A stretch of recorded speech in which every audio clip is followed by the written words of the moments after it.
silova tui dang te aluang del del kha andu lo surya lui pui khawan thang ta mangai tu lan nu tiang chan nin an tra ching mi tui hul thai lo babylon lui kama do van kain an tra ngai lai Jerusalem soi layan bang thai lo o ka ngai zual thi ne ka chon ngai ong Jerusalem ka thlen ma lo chuan tharau thiang lim min min shoi zela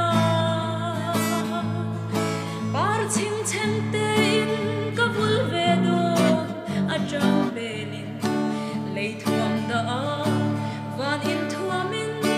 lal sol ran thuan chu ka mang thiam velo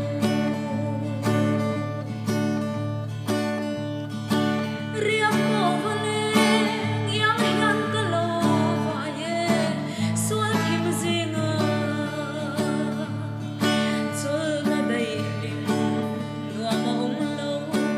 sing nun thaler kho hara hiya